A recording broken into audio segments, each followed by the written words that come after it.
Okay, good morning, everybody. It's 10:20, so let's get started.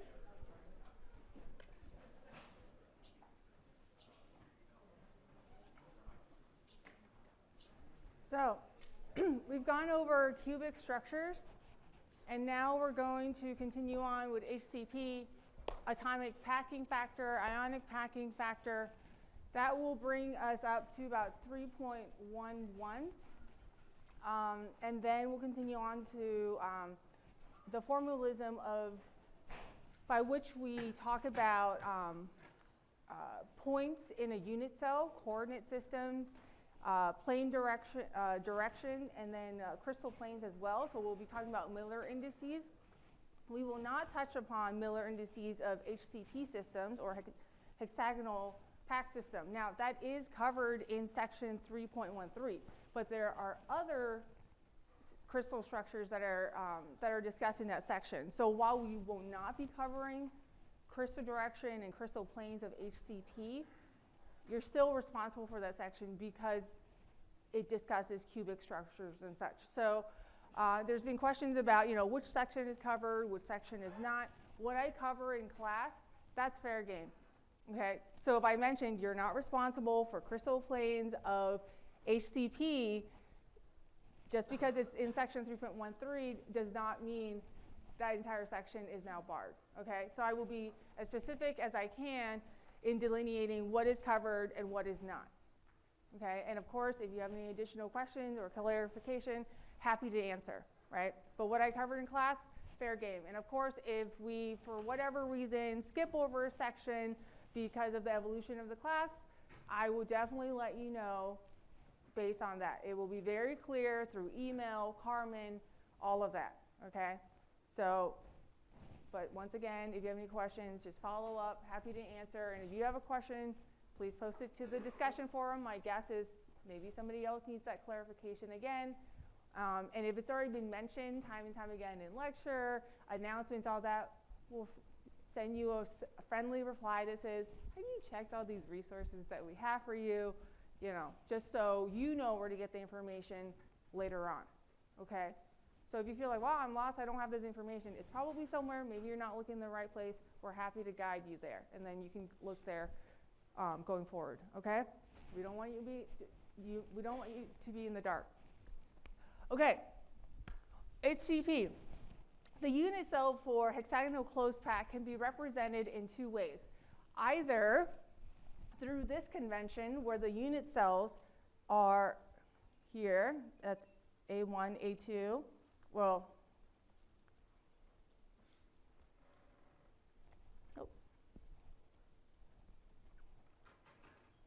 and then this is the C direction. So it's just A and C. So before, all we had to do in the cubic system was define a lattice parameter, also conveniently called the letter A. Here, with HCP systems, we have to denote what A is and what C is, because they're not the same. In this particular way of representing HCP, you see that it's a parallel pipette with some height. So if we do the counting like we've been doing with fractions of an atom within the unit cell, we can work it out that there's one atom in the cell that we see here in this depiction, okay? And you could see here these angles are not the same, right? This is 120 degrees and this is 60 degrees, right? So the angles are not the same. Therefore, the atoms that are at these corners are not going to be the same fraction, okay? And so here we can see this corner atom at the 120 degree corner is 1/6 of an atom, which makes sense, right? Because 120 degrees divided by 360 is a third. But you have upper and lower unit cell, so 1/2 of that third is a 6. And then you also have 1/12 of an atom at these corners, and there's 4 of those. So there's one corner, let me change to red, 1 corner, 2 corner, 3 corner, 4 corners. Okay. So then if you add that all up, you get a total of 2 atoms in this unit cell if this is the representation for HCP unit cell. Now, if some of you have read along, you may have noticed that that's not the representation in your book. It's also acceptable to denote it as, oh, I went too far. Here we go. It's also acceptable to draw it like a hexagon like this, where you see here they draw it like this. Okay, so you could see that they already denoted that hexagon. That's also unit cell. Now, if you read, you'll notice that if you have your textbook, the physical copy, it's on page 50. If you have your e-textbook, it's denoted as also a footnote, same footnote numbering. But you have to look all the way at the end of your module 3 or chapter 3 section in your e-textbook to see this footnote right here that says, alternatively, the unit cell for HCP, other than this hexagon, can be specified in terms of a parallel pipette defined by the atoms labeled A through H. So that's A through H, this guy right here, right? So you notice that that's the same unit cell that we just discussed in terms of counting, okay? And if you take this parallel pipette, you could see that the hexagon is made out of 3 of those. So 2 times 3 is 6. So your book comes to the same conclusion that there are 6 atoms within this HCP if this is the way you define your unit cell.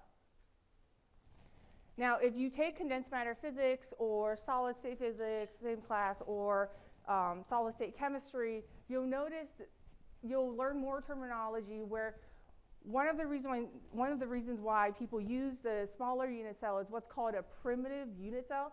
That is the smallest volume that you can define a space. So for HCP, the parallel pipette is preferred when you're discussing these types of theories in condensed matter physics or condensed matter physics or solid state chemistry.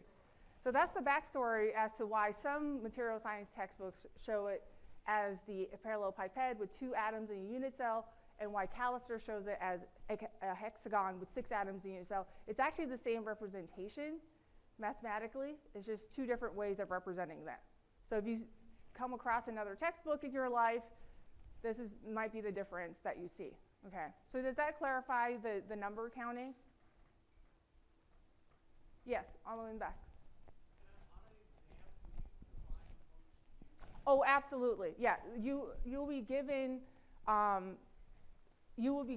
either the unit cell itself, so that you know the frame of reference, or we give you the vector. Like we'll say A is equal to this is the angle between the 2 vectors, and this is C. So we would have to give you enough information so that you're not trying to guess which system that we're using. But I wanted to introduce it in addition to your textbook because both are common ways of discussing HCP. So I don't want you just to see one representation in your textbook and then you go on later on in your life, whether you're in MECHE or BME or you go into physics or whatever, and then see another representation. Probably by that point you'll work it out yourself that, oh, they're actually the same representation. But I wanted to be clear because those are actually 2 acceptable ways. Okay. Okay, so hopefully that clears that up. Now, next, we'll talk about atomic packing factor. So we talked about density, right? We talked about how to count the number of atoms within a simple cubic, body-centered cubic, phase-centered cubic, HCP. And you can see that we're stuffing more and more atoms into each unit cell. So you already get the sense that, okay, things are getting more dense. Great. But we can actually quantify that, as I mentioned a few lectures ago, that will quantitatively figure it out. And so the way we define atomic packing factor is the volume of the atoms in the unit cell divided by the volume of the unit cell itself, okay? And we can break that down even more so by calculating the number of atoms per unit cell times the volume of each atom, and then, it's a different way of, saying the same thing. The volume per unit cell. So here's an example of BCC. Right? So we counted before that there are 2 whole atoms. By adding up all the fractions, there are 2 whole atoms in BCC. Okay, 1 at the center, and then 8 corners, and each corner is 1/8. So that's how we came to 2. The volume of an atom, if we take a hard sphere model where it's just a sphere, then that's 4/3 pi r cubed.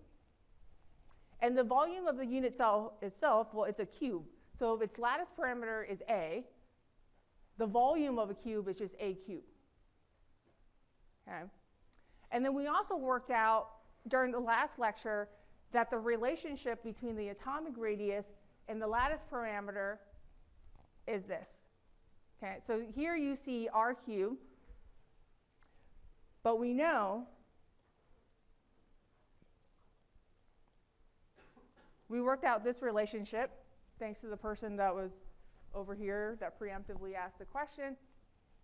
Right, we know that relationship, so we can reconfigure it so that r is just √3a divided by 4, and that gets cubed. Okay? So now we're just substituting what we know about r as it relates to the lattice parameter A.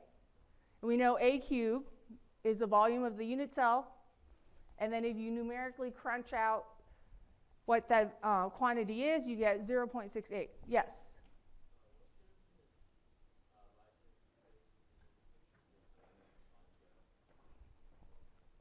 Can you just, something about the figure? Sorry? What's the difference between this bicentennial cubic and the picture you had for hexagonal closed pack about 2 slides ago? What is the difference? Okay.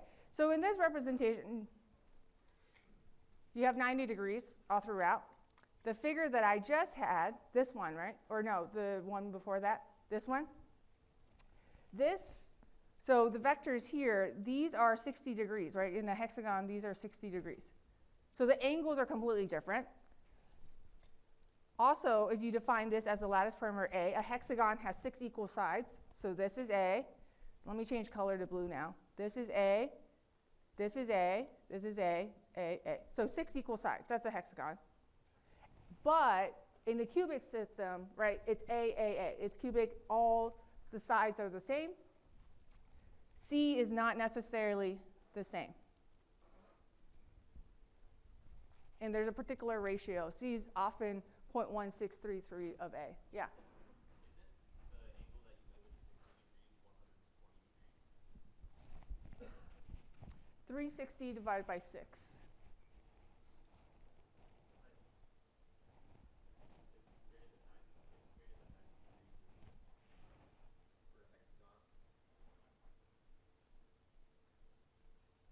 It's, yeah, sorry, yeah, because there's 3, you can fit 3 of these. Oh yeah, sorry. But the angles are not the same, is the point. It's not 90 degrees. Another hand, yes? Mm-hmm. Yeah, that's typical.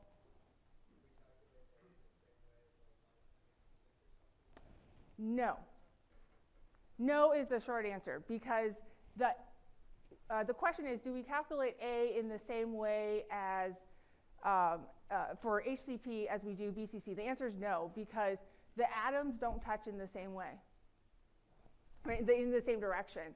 So in BCC, the atoms are touching, one next to another in the 1, 1, 1 direction of BCC. That's not the case here. That's a short answer, mainly because we're not diving into HCP. Yeah. Your book actually does derive that, but you're not responsible for that.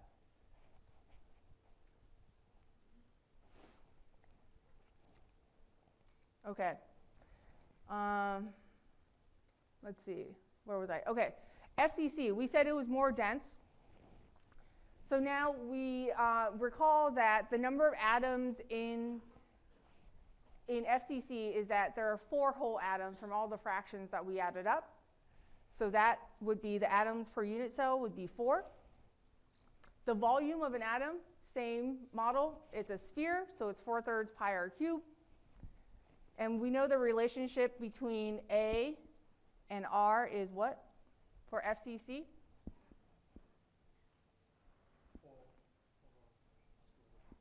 Yeah, thank you. So that's what we worked out in the previous lecture. And so we plug that in, well, we move R over. Sorry, we move the prefactor over. Okay. Then we can plug that in into the equation. And you notice that the A cubes cancel out. And if you plug it in, it is exactly what we were, what we were talking about in terms of if you can stuff more atoms inside the unit cell, you get the sense that it's more dense, and it is the atomic packing factor is 0.74. Okay. So everybody comfortable with the methodology? Any questions? I'm going to pause here in case people are taking notes. Any questions about that? Yes? Will we need to be able to derive this ourselves, or should we just... The question is, should you be able to derive or just memorize?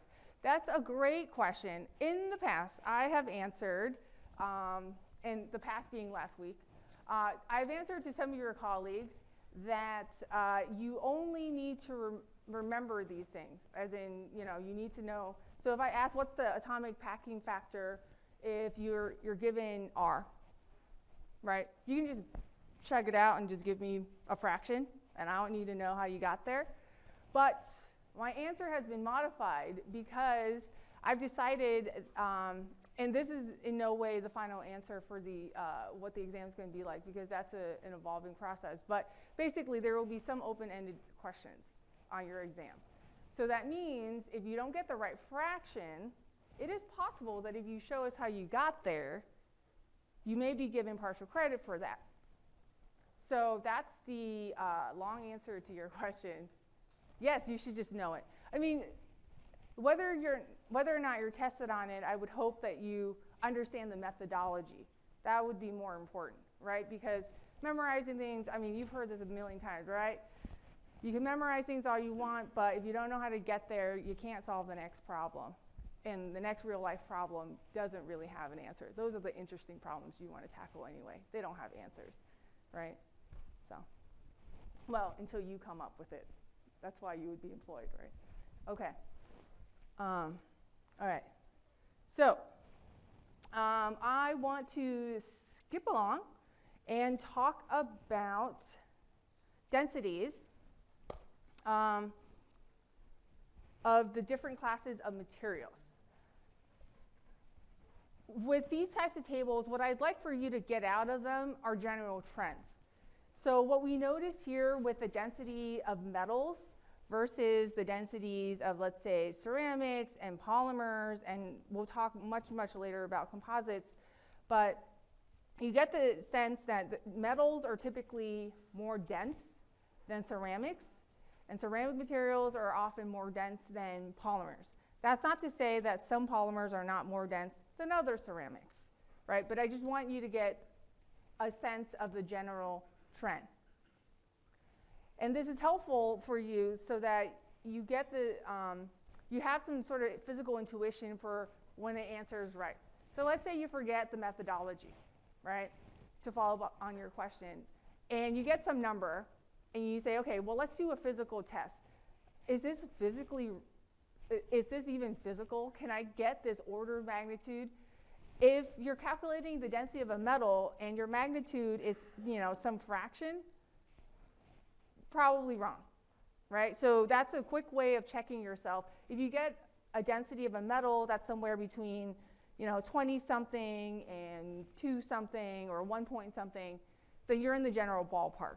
That's right. That's how you can get a sense of like, okay, before we even have longer discussions about the nitty-gritty of whatever, or if, let's say, you forget the angle of a hexagon and you work it out and you're like, wait a minute, I seem to be off by a factor of 2, or, like, am I in the right ballpark? That gives you a sense of intuition before you go down some rabbit hole and, crunch out some long equation and then you realize, you're wrong. Okay. So the way we calculate density, as you recall, is just mass over volume. So how do we get to that mass, and how do we get to the volume? And the volume of what? So it's the volume of the unit cell. And it's the mass of the atoms within that unit cell that we're talking about. And so in your periodic table, you see the common unit is grams per centimeter squared, or grams per milliliter. And the way we calculate that is we count the number of atoms within the unit cell, N, multiplied by its molar mass, so that's typically grams per mole. And we divide that quantity by the volume of the unit cell. Here we represented it as meters cubed, but so it can be kilograms per meters cubed or grams per centimeters cubed. Those are the typical units that we use to represent density. And then we multiply the denominator by Avogadro's number, 6.022 times 10 to the 23rd atoms per mole. Okay. And that gets rid of this, the atoms unit. And then you're left with grams. Well, here it's grams, but you should convert it to. Okay. So those are the typical units. Okay. So in your lecture slide already, you'll see something worked out, or maybe you don't see, depending on what I actually deleted, because this was meant to be a top hat. But we'll go through it as an example together. So this is the density of copper, right? We calculated by putting in copper. We know is FCC. Now, if you didn't know that, let's say it's on an exam, we'd have to tell you that it was FCC, because it is not expected that you memorize the periodic table and how many, which type of packing each element, takes the shape of. And of course, even within each element, we talked about allotropes, where an element can actually take on different crystal structures. It can be BCC, can be FCC. So to clarify, you'd have to be able to be given information about the crystal structure itself. Okay. So here, the theoretical density of copper is 4. Its molar mass is 63.55 grams per mole, and that's tabulated in the periodic table. And if you, let's see, hold on. Oh. So you could look that up, or it could be tabulated. So you could be given a periodic table like this, and you'd have to, be able to look up what the molar mass is. You'd have to know where to find it on the periodic table, say. Okay.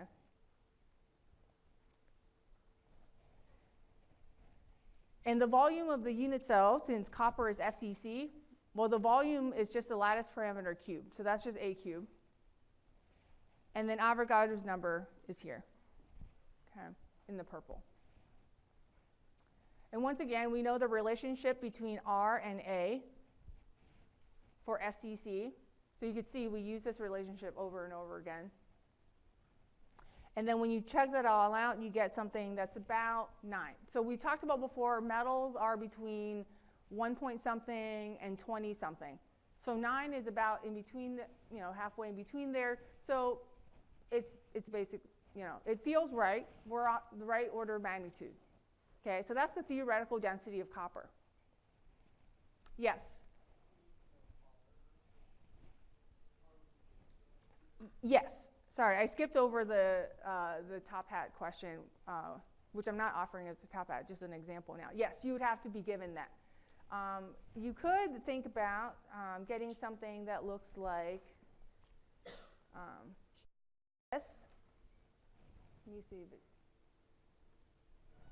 Oh, just notice. It's a little bit difficult to see.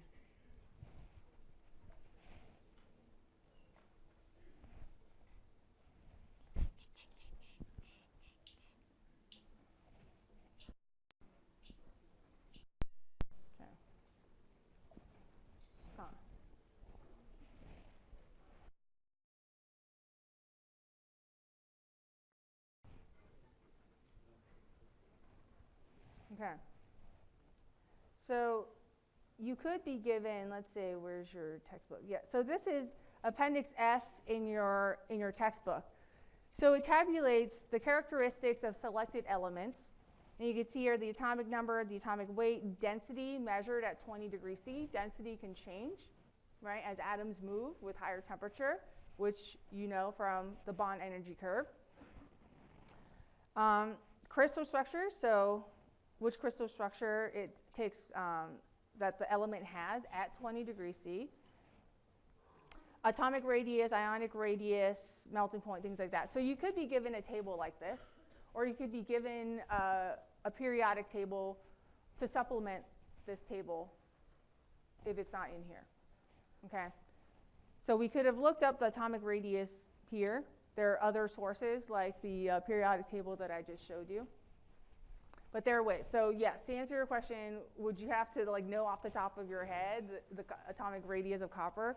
No, but I would be very guessed, and my guess would be that you work with copper for research, if you knew that off the top of your head. Yeah?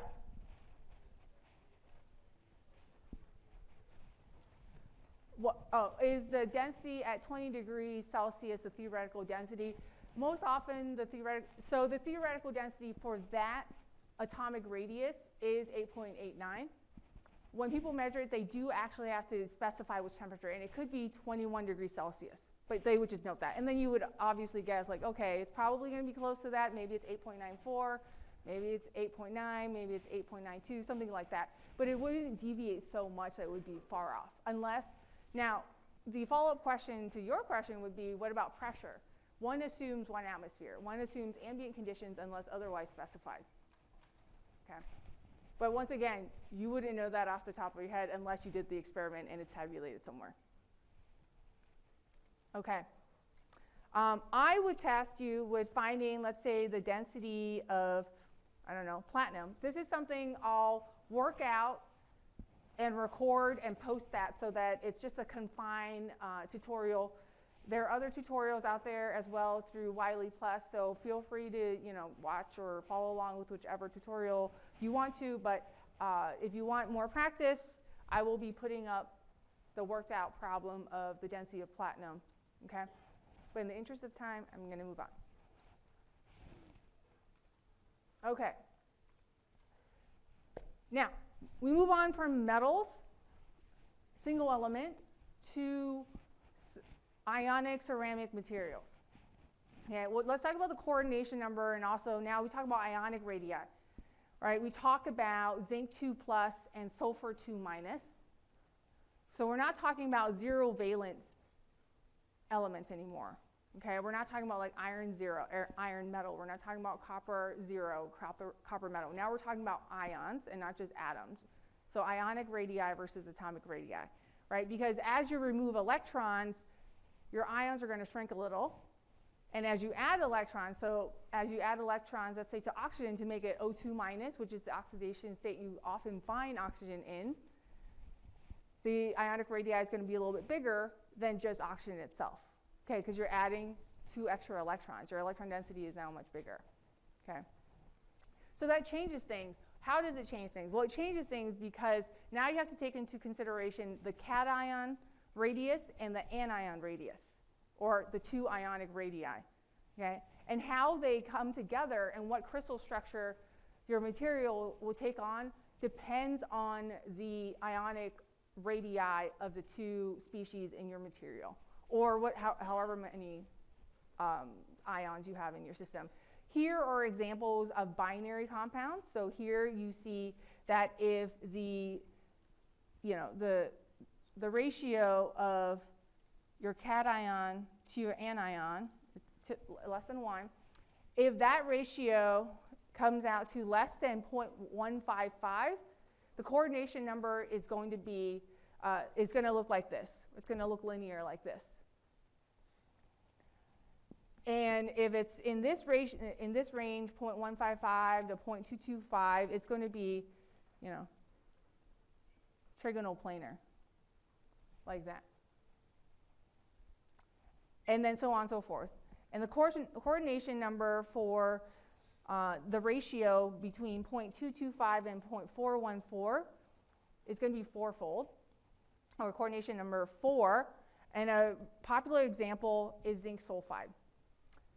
You may see this time and time again because it is an iconic example where you can have sulfur atoms here and zinc atoms there, and the zinc atom is, quarter in. But we'll get into coordinates next lecture. And then your coordination number is going to be 6 if this is your range, and then 8 if it's 0.732 to 1. And the classic example of that is cesium chloride. What do you notice about the cesium chloride crystal structure? Have you seen it before?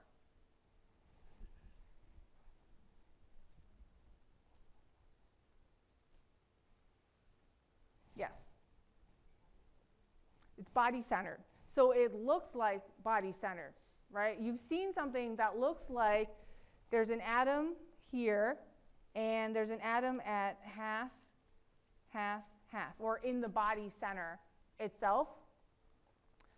But it's not body-centered, because body-centered, by definition, is just one element, right? All the atoms are the same. So we talked about iron BCC. All the atoms are iron.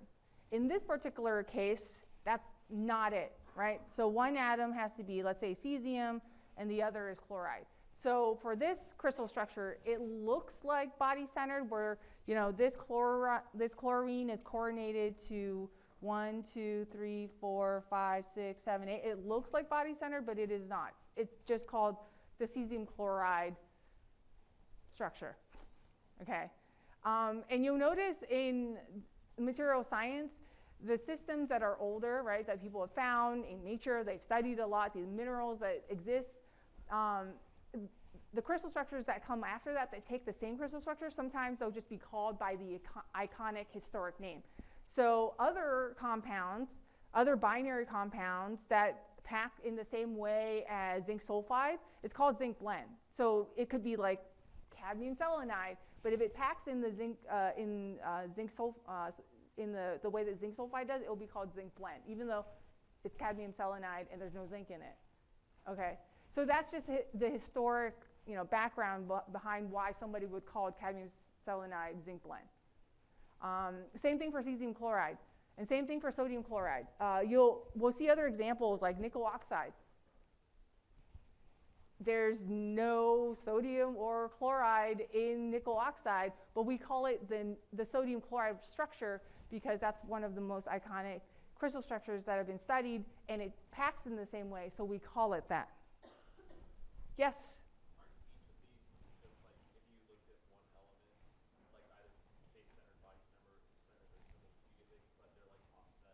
Yes.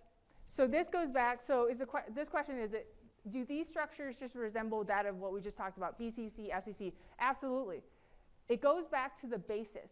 So if you remember, I said in order to describe a unit cell, you need to tell me the lattice, right, the lattice parameter, all the angles, and also the basis. How many atoms do I have to put down? So in the example of copper, iron, you just tell me 0, 0, 0, it's FCC. I can propagate by symmetry, and I can tell you all the coordinates of every single iron or copper FCC system that's in there, okay?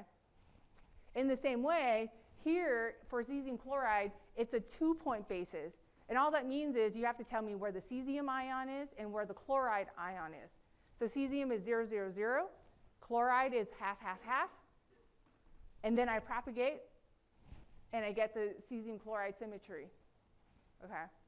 So yes, but the basis is different. And these systems resemble that of BCC and FCC not on accident. It's because that's how it's helpful to learn it in this way. Are these the only structures? Absolutely not. There's 230 space groups, right? So atoms can pack in 230 ways, whether you have, binaries, ternaries, quaternaries, quinaries, and so on and so forth. And you can have a cocktail. If you have voltaic glass, well, okay, that's less crystalline, but you can have a cocktail of elements in your system. These are just a few special ones that have high symmetry that we'll be talking about, because we don't expect you to solve something that has like 20 atoms in a unit cell, right? That doesn't really demonstrate that you've learned something. It just demonstrates that you can memorize where 20 atoms is in a unit cell, okay? Okay, so how do you determine the stability of a structure? Well, certainly not only do the radii of the ions have to pack together well in certain symmetries, but also you have to maintain charge neutrality, right? Sodium is 1 plus, chloride is 1 minus, charge neutrality. Calcium is 2 plus, oxide, oxygen 2 minus is 2 minus, you have net zero charge. In the case of, let's say, calcium fluoride, fluorine as a halide is typically 1 minus, calcium is typically 2, so then you need to have CaF2, and that changes your coordination number, okay? Okay, so charge neutrality is important. So here I worked out an example of cesium chloride. If you look up the ionic radius of cesium plus, you can see that it's tabulated as 0.17 nanometers, and Cl minus is 0.181. And so if you take that ratio, you could see that it's pretty high, close to 1, it's 0.939, and thus the coordination number is going to be 8, and it prefers cubic sites. Okay, so if you refer back to that table, you can deduce that it has, each cesium plus ion has 8 chloride minus ions around it. Now, can you have 8 cesium plus ions around each chloride ion?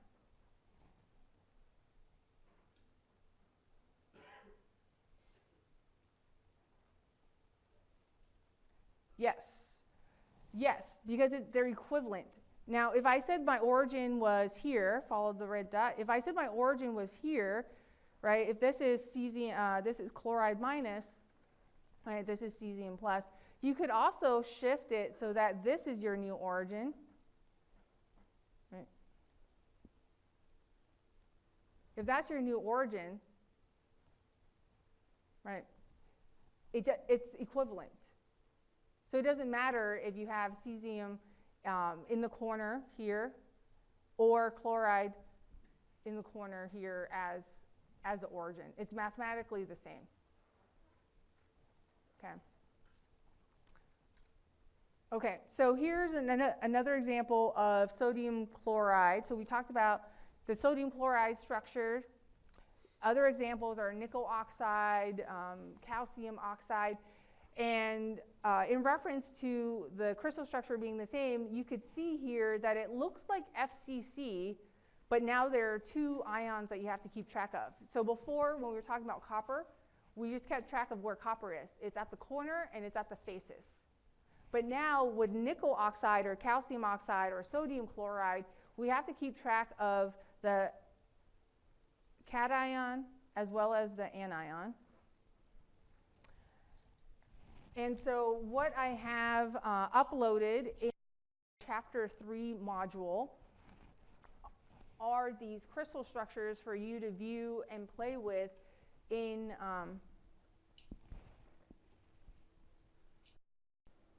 Vesta.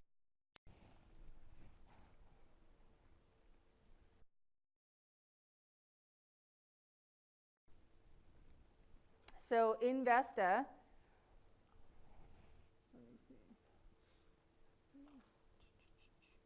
I'm going to enter full screen mainly because I need, so can everybody see that clearly? Let me know if you can't. Okay, so here you could see I've uploaded on your Vesta page, so let's go over to Vesta. So on this page, before we talked about FCC, BCC, simple cubic, now there are additional examples, nickel oxide, cesium chloride, calcium fluoride, zinc sulfide, also tetragonal because that is in your homework.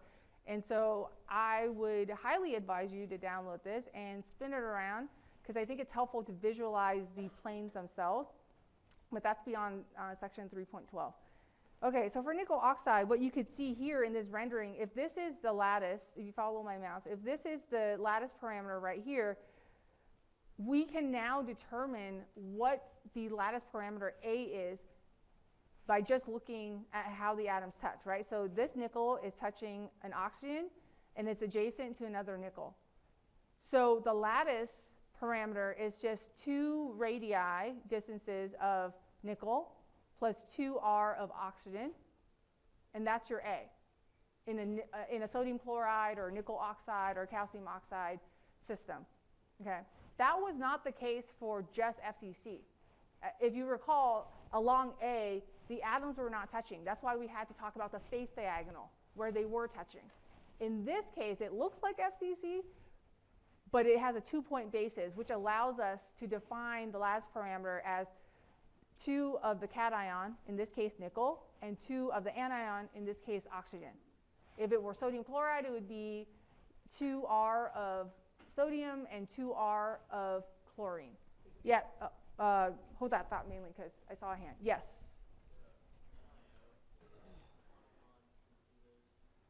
NiO is, NiO, yeah. So nickel 2 plus is bonded to oxygen 2 minus. Mm-hmm. They're all sharing ionic bonds, right? This is 1 unit cell, so let's propagate that and answer your question. Let's say you have, okay, let's not go crazy. Let's say you have 3 unit cells, okay, mainly because I don't have that much RAM. Let's say you have 3 unit cells in each direction, okay? So you can see here, let's go to something like this. So do you see how, let's render boundary. Let's see. Let me just shrink this a little bit so you can see more clearly. Hopefully that helps some. Now we can also go to ball and stick. So let's see. So do you see how, let's turn off the labels and just see the colors. Do you see how there's 2 interpenetrating FCC structures? So each oxygen is next to a gray nickel. Now, if you can't see that because it's very difficult to see when there's so many atoms, you can also download within the Vesta Carmen page that I uploaded. You could see here I've isolated only the nickel.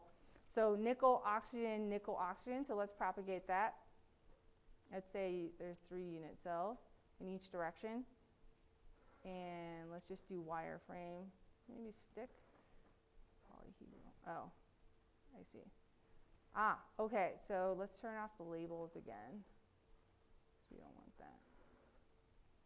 So you could, okay. Here, okay, let me zoom in a little.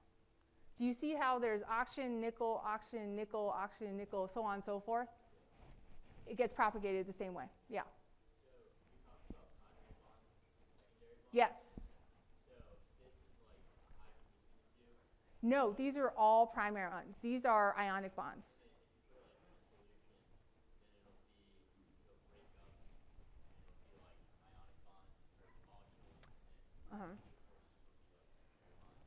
Yeah. Yes.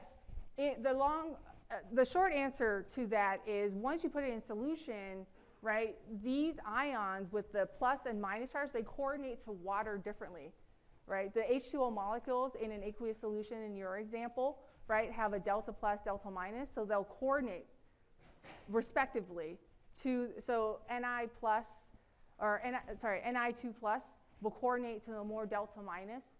So that's a completely different system because that's now in solution and this is in solid state.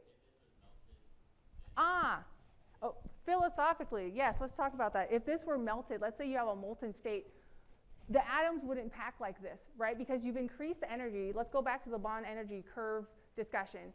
If you melted this, by definition, that means you've increased the temperature so much that your interatomic bond distance has increased where it doesn't represent this anymore. Secondary bonds are irrelevant. Correct. Yes, follow-up question. For the unit cell, how many atoms will it take, like 2 Ni and 1 O? Yes, so how do you count the number of atoms or the number of ions that are in the system?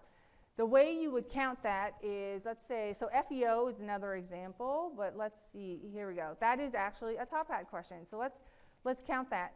you have here, I'm going to change it to blue because the atoms are red and gray. So here you have 1 at the corner, right? 1, 2, 3, 4, 5, 6, 7, 8.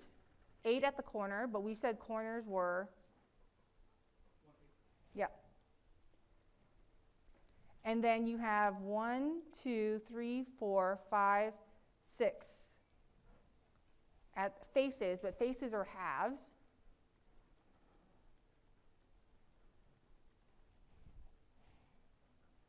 Okay. So once again, it looks like FCC, right? 4 atoms in FCC unit cell. It's starting to look like that, but it's not FCC, right? Because you have to tell me 2 atoms.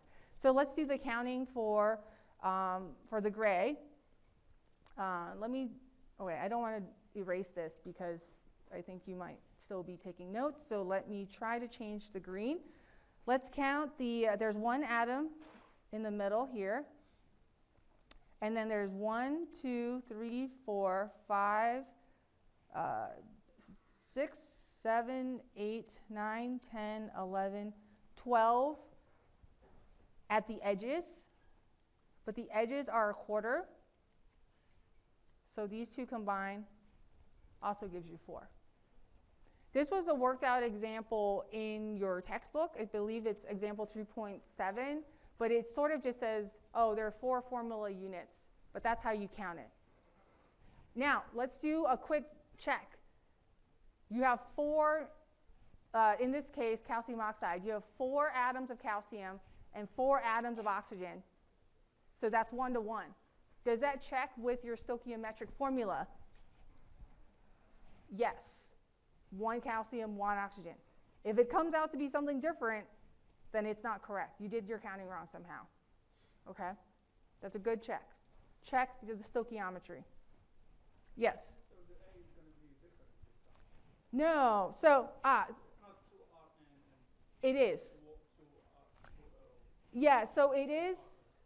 So the question is the relationship between ionic radii and lattice parameter A different than what we were just talking about, the 2 cation and 2 of anion? The answer is no, it's not different, because in this reduced representation, the reduced volume representation, it looks like there's a gap, but there is not a gap. Okay, so I would open up the Vesta file and look at the filled volume, the space filling volume representation. You'll see that the atoms are touching. So when we were looking at the nickel oxide example, red touching gray, it's the same case. Calcium is touching oxygen. It's just this particular rendering, and also other reduced volume renderings in your book makes it look like it's not, but it is. So your A is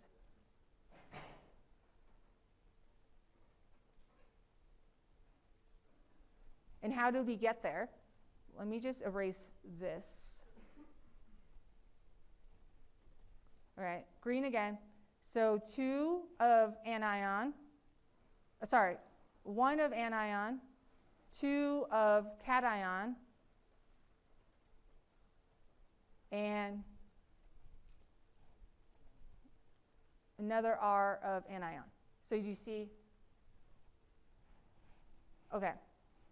So I chose red as the bigger ion because the electron density is larger, it's a bigger ion.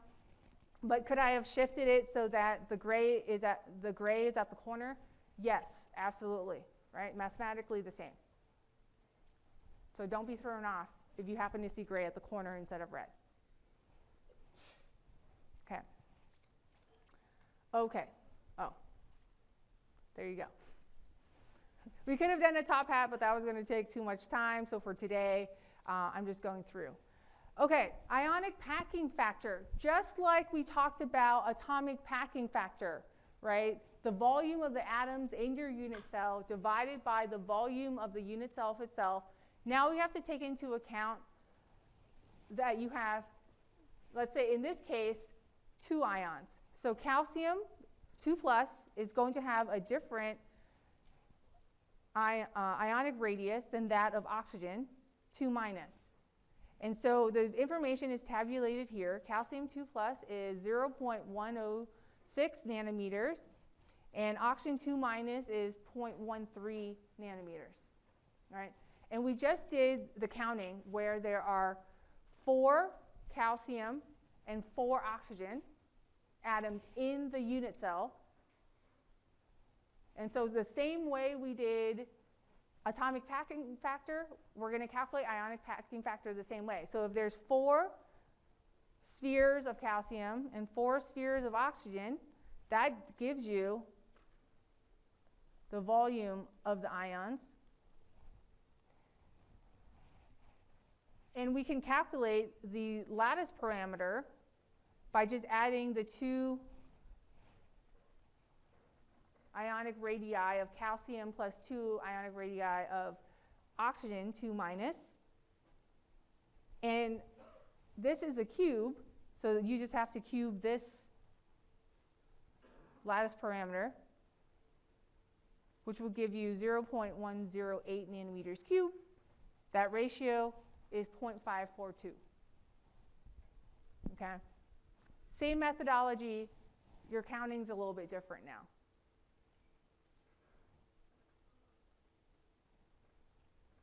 Okay? Questions? Yes. What's the coordination number? What's the coordination number for FCC? Yeah, so you can check that. Here we go. So if calcium oxide, let's see, I think we worked out, that's FeO. Did we work out? Yeah.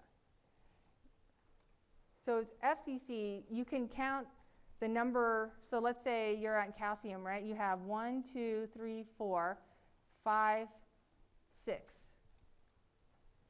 Okay?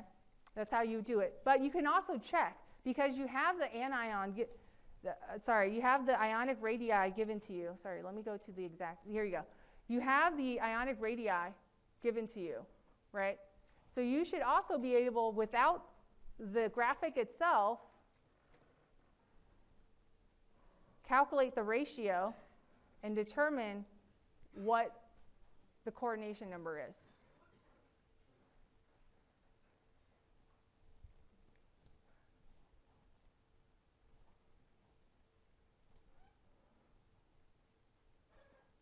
Follow-up question? Okay. Okay, let's see. There are more examples of NiO, which is similar to CaO that we just did. Right, so I also want to mention, right, that if you have different charge species, so calcium is typically 2+, fluoride is typically 1-, so you have to know that you have to balance your formula, okay?